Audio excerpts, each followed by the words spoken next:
So let's explain transformer architecture in details because we need it for machine translation. As you know, there is a problem in translation. For example, we have a fixed size here, which are intermediate state, and that in that small fixed size, it should understand all contexts. So it is impossible. The other problem is that a potential issue is that neural networks needs to be able to compress all necessary information in just in a fixed length vector. So it is impossible. Another problem is that, for example, the number of words in the input could be different than the number of words in the output. But this is an important issue, more important issue than the other one. So what can we do?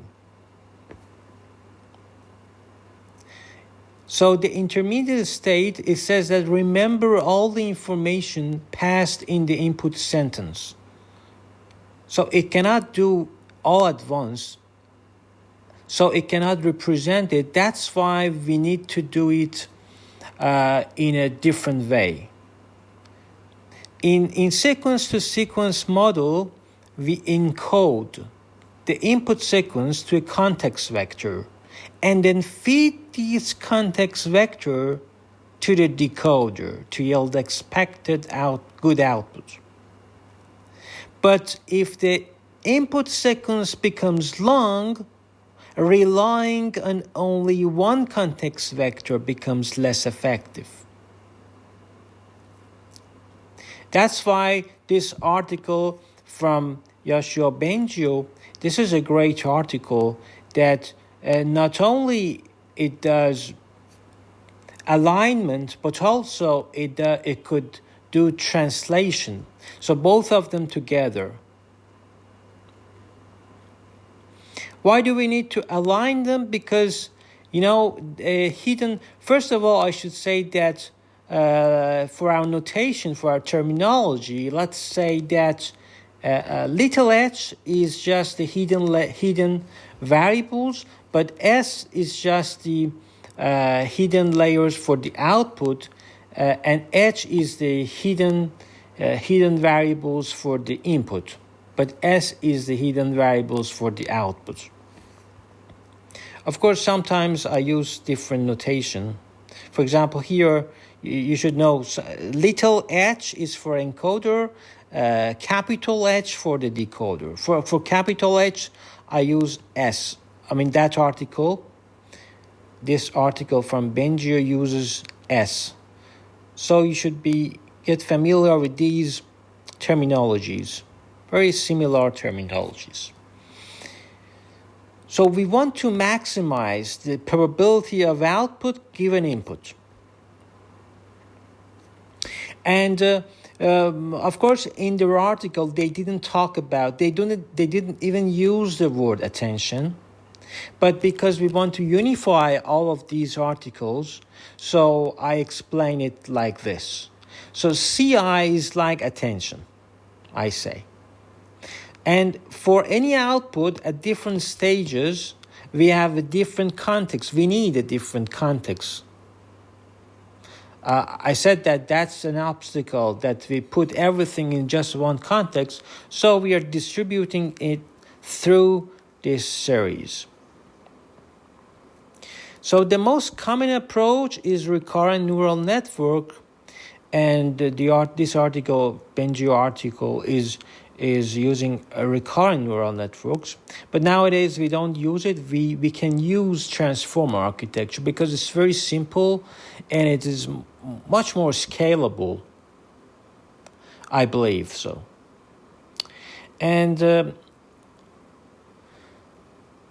so the decoder, it has some hidden variables and the output and the context. It uses the context to predict the next sequence, the next token.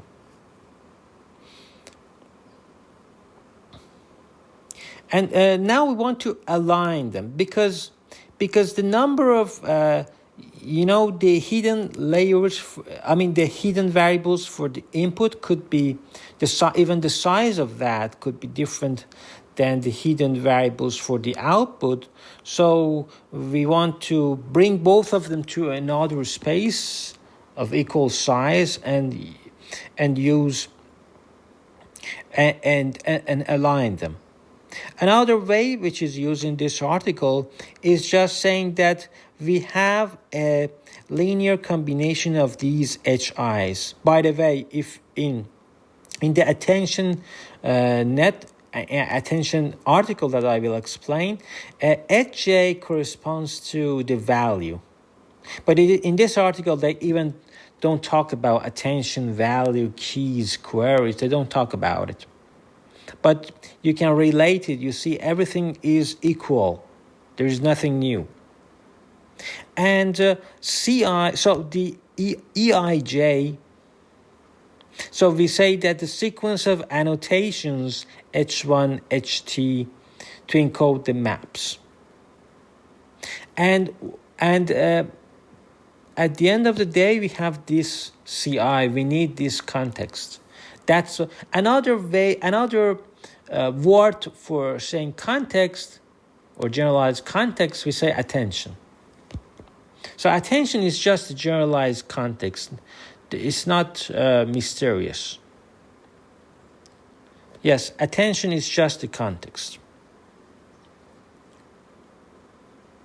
And in the Benjo article, they call it associated energy. S is the hidden variable for the output hidden variable, but H is the hidden variable for the input. So we align them together. Of course, A could be a neural network, a feed-forward, as is written here. A is just a feed-forward neural networks, and we can calculate the loss and do the backpropagation as usual. So we call these variables, these hidden variables, annotations. As I said, we could either use the capital H or S. Both of them are the same variables. So pay attention that CI is the attention and H is the value.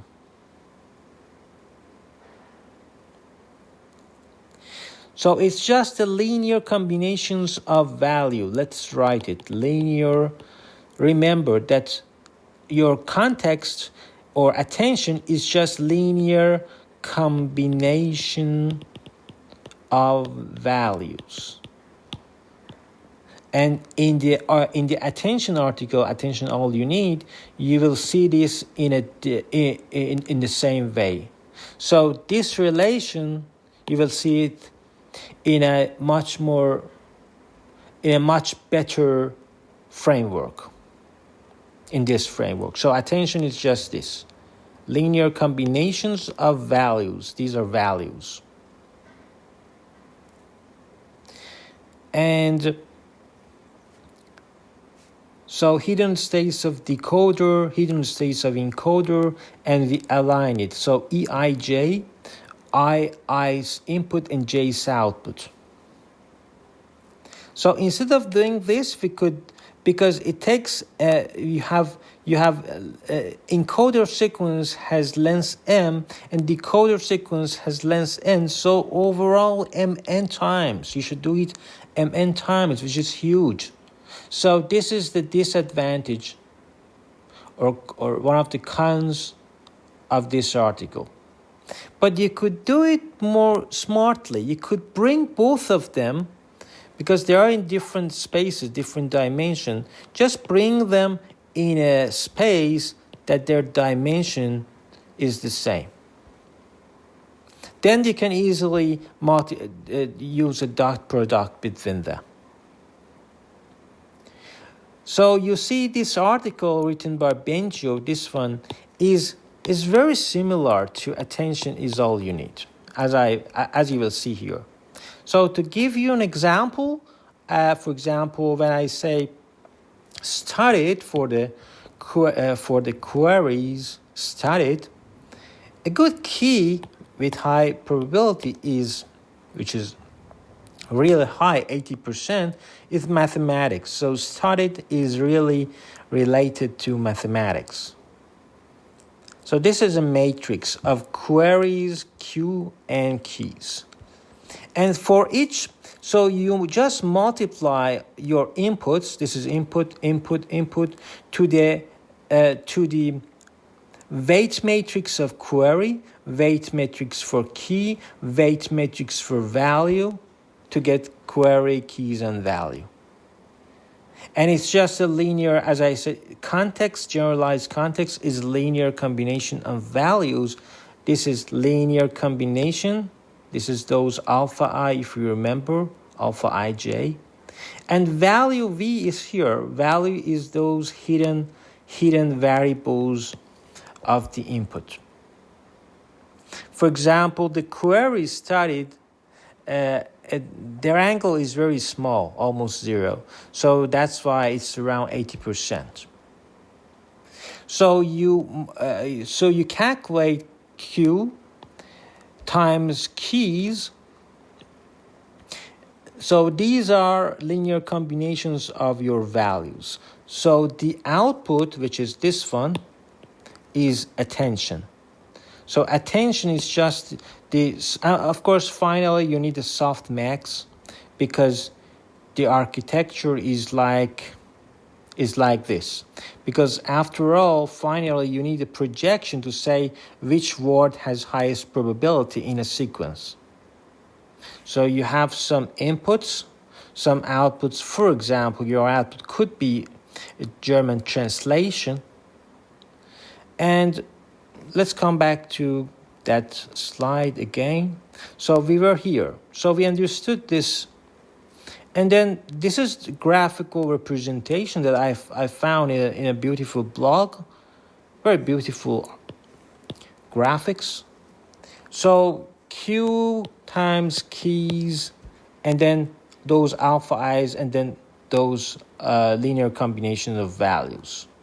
And because just like, so you will say, why do we need multi-head attention? And I told you, for the same reason that you want to add hidden layers or widen your neural networks, adding more neurons. Just adding the complexity of your function space, nothing more. Because our input-output relation is complex, we need high complexity for this function space in order to represent all pairs. That's it. And finally, you concatenate it, and then this is called multi-head attention. And the BERT is just this, 12 layers, and this is the encoder part of that. It is multi-headed attention. And so we have 5 major parts. First, multi-headed attention for inputs. We should embed the source using these feed-forward neural networks. And I will tell you that we need this nonlinearity. Otherwise, it's just you are not adding complexity to your function space. The other parts of the transformer is masked multi-head attention for outputs, and for the same reason, you need feed-forward neural networks for the target. So this part is for the input, for the, let's say, source. This part is for the output, let's say, target. So we embedded, so after you encoded and created the attention, you need this nonlinearity. The same way for the source, you need this nonlinearity, feed-forward neural networks. And finally, you have these projections, linear and softmax. Because after all, you should say, what is the output probability? What is the probability of each token? And a minor part of transformer, which I'm talking about at the end of this lecture because it is not very important, is add a norm. So you see we are normalizing it, minus mean and divided by standard deviation. So we are somehow normalizing it. And what is add? Add is just using this important thing in deep learning, residual learning. So both of them are required. So this is the overall architecture. Don't forget that we calculate attention for both inputs and outputs. Inputs and outputs. Use both of them. And the dimension, because we have different word to vec, I only use 512. Most people use 512 for simple reasons. For simplicity, let's say. You could use glove, anything, any word to vec that you know. And the number of hidden dimension of feed-forward layer, you could take 2048 or anything, depends on your architecture. These are some hyperparameters. And this beautiful data set, WMT 2014, contains around 5 million sentence pairs. So input, output. And finally, the role of feed-forward neural network, as I said, there is no feed-forward layer. And if there is no feed-forward neural network, what's the point? Because self-attention is simply performing re-averaging of value vectors.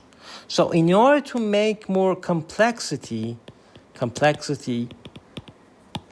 I mean, in generalization, we always talk about complexity and those things. We add feed-forward layer. And the role and purpose is to process the output from one attention layer to better fit the input for the next layer. And these are just simple codes. For encoding layer, we have 4 parts, but you decode the encoder. What is your input? Your encoder. You encode your source. You decode your target. So it's so easy. And this is the encoder part. You just give your encoder layer is here. You just clone it and then give it to feed-forward neural network, as I said. Decoder is just the same.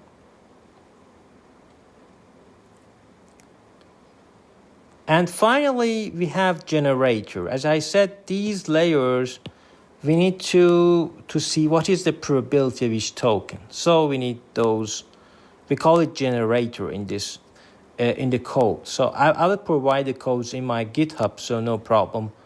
Yeah, because we have implemented this from scratch, just because of the educational purposes. Otherwise, you could just import a library and implement it in just 2 lines of codes. But we want to know everything in details. And we do, of course, batching and masking as usual.